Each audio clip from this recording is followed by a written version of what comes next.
গ্রীষ্মের দুপুরে গরম ভাত আর এক বাটি লাউ ডাল, এই সরল জুটির মধ্যে লুকিয়ে থাকে বাঙালির সুখ স্মৃতি। হালকা সুস্বাদু এবং পুষ্টিকর এই ডাল বানানো যেমন সহজ তেমনি স্বাদে অতুলনীয়। আজ আমি আমার ভিডিওতে শেয়ার করব মায়ের হাতের সেই শৈশবকে ফিরিয়ে আনতে ঘরোয়া পদ্ধতিতে লাউ ডালের রেসিপি। চলুন আর দেরি না করে শুরু করা যাক আজকের আমাদের রেসিপিটি। নমস্কার, আমি রুম্পা। রান্নাঘরের সাতকাহনের নতুন একটি পর্বে সবাইকে স্বাগত। লাউ ডাল বানানোর জন্য আমি এখানে একটা মাঝারি মাপের লাউ নিয়ে নিয়েছি। এবার আমি লাউটাকে খোসা ছাড়িয়ে ছোট ছোট করে টুকরো করে কেটে নেব। আমি লাউটাকে কেটে নিয়েছি। দেখুন, আমি লাউয়ের খোসা ছাড়িয়ে ডুমো ডুমো করে কেটে নিয়েছি। আর খুব বেশি বড় আকারে করিনি, মাঝারি মাপের করেই কেটে নিয়েছি। আর নিয়ে নিয়েছি 150 গ্রাম মতো মুগ ডাল, আর দুটো নিয়ে নিয়েছি কাঁচা লঙ্কা, ও নিয়ে নিয়েছি 1 ইঞ্চি মতো আদা। আর এই লাউ ডাল তৈরি করতে আমি কিছু মশলাও একসাথে রেডি করে নিয়েছি।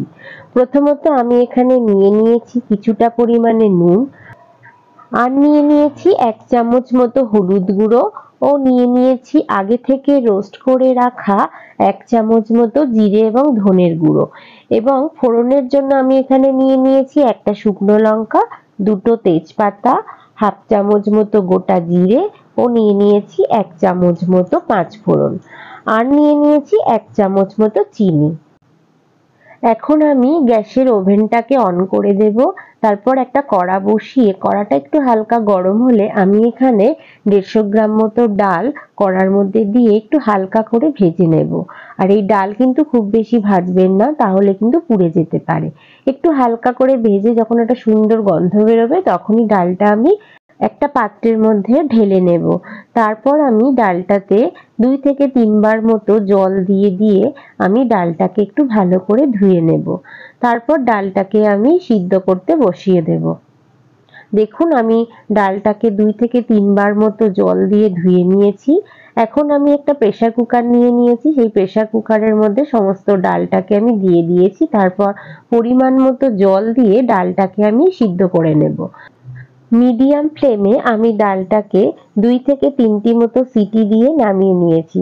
দেখুন, ডালটা কিন্তু খুব সুন্দর সিদ্ধ হয়ে গেছে। এখন আমি কড়াইতে দিয়ে দিয়েছি 2 চামচ মতো সর্ষের তেল। তারপর তেলটা একটু হালকা গরম হলে আমি এখানে ফোড়নে দিয়ে দিয়েছি একটা শুকনো লঙ্কা, দুটো তেজপাতা, একটু 5 ফোড়ন, এবং দিয়ে দিয়েছি সামান্য একটু গোটা জিরে, আর দিয়ে দিয়েছি কিছুটা পরিমাণে আদা। আমি এখানে আদাটা একটু গ্রেট করে রেখেছিলাম, সেই গ্রেট করা আদাটাই আমি দিয়ে দিয়েছি। তারপর খুব ভালোভাবে একটু ফোড়নটাকে নাড়িয়ে আমি কেটে রাখা লাউগুলোকে সেই ফোড়নের মধ্যে দিয়ে দিয়েছি। তারপর খুব ভালোভাবে একটু এদিক ওদিক করে নাড়িয়ে 3 থেকে 4 মিনিট মতো সময় নিয়ে লাউটাকে একটু রান্না করে নেব। তারপর আমি এখানে দিয়ে দেব পরিমাণ মতো নুন, এবং দিয়ে দেব 1 চামচ হলুদ গুঁড়ো, দিয়ে দেব আগে থেকে রোস্ট করে রাখা 1 চামচ মতো জিরে এবং ধনের গুঁড়ো। তারপর খুব ভালোভাবে আমি সমস্ত মশলাটাকে লাউয়ের সাথে মিশিয়ে নেব। আর একটু সময় নিয়ে কিন্তু এটা করতে হবে, না হলে কিন্তু লাউয়ের মধ্যে কাঁচা হলুদের গন্ধ থেকে যেতে পারে। অন্তত 7-8 মিনিট সময় নিয়ে আমি লাউটাকে একটু এদিক ওদিক করে নাড়িয়ে মশলাটাকে খুব ভালোভাবে কষিয়ে নিয়েছি। এখন আমি এখানে দিয়ে দেব সিদ্ধ করে রাখা ডাল। তারপর আমি সমস্ত ডালটাকে লাউয়ের মধ্যে দিয়ে খুব ভালোভাবে লাউয়ের সাথে মিশিয়ে নেব। লাউ এবং ডাল খুব ভালোভাবে মেশানো হয়ে গেলে আমি এখানে দিয়ে দেব পরিমাণ মতো জল। আমি এখানে 3 কাপ মতো জল ব্যবহার করেছি। আপনারা আপনাদের ডালের পরিমাণ অনুযায়ী জলটা ব্যবহার করবেন। আর এই ডালটা কিন্তু খুব বেশি ঘনও হবে না, আবার খুব বেশি পাতলাও হবে না, সেটা বুঝেই কিন্তু জলটা ব্যবহার করবেন। আমি এখানে এবার দিয়ে দিলাম 2টো কাঁচা লঙ্কা, ও দিয়ে দেব 1 চামচ মতো চিনি।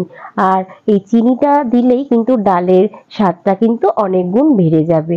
যেহেতু এটি নিরামিষ ডাল, তাই একটু চিনি ব্যবহার করলে ডালের স্বাদটা ব্যালেন্স থাকে।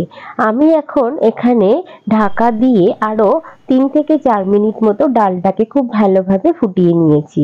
দেখুন ডালটা কিন্তু খুব ভালোভাবে ফুটে গেছে এবং লাউগুলো কিন্তু খুব ভালোভাবে সিদ্ধ হয়ে গেছে। আমাদের নিরামিষ লাউয়ের ডাল একদম রেডি হয়ে গেছে। দেখুন এটি দেখতেও যেমন সুন্দর, খেতেও কিন্তু অসাধারণ। গরমের দিনে দুপুরবেলায় এরকম লাউ দিয়ে ডাল যদি গরম গরম ভাতের সঙ্গে পরিবেশন করা হয়, তাহলে বাড়ির প্রত্যেকেই কিন্তু খুব খুশি হয়ে সেই খাবারটা উপভোগ করবে। আমার আজকের রেসিপিটি কেমন লাগলো? ভালো লাগলে অবশ্যই আমাকে একটা কমেন্ট করে জানাবেন। আপনাদের এই সুন্দর সুন্দর কমেন্টগুলোই আমাকে আরো নতুন নতুন ভিডিও করতে উৎসাহিত বোধ করে। আর সেই সঙ্গে লাইক, শেয়ার এবং আমার চ্যানেলে নতুন বন্ধু হয়ে থাকলে সাবস্ক্রাইব করার অনুরোধ রইল। সবাই খুব ভালো থাকবেন, সুস্থ থাকবেন এবং কাছের মানুষকেও ভালো রাখার চেষ্টা করবেন। আবার খুব তাড়াতাড়ি ফিরে আসছি নতুন কোনো রেসিপি নিয়ে।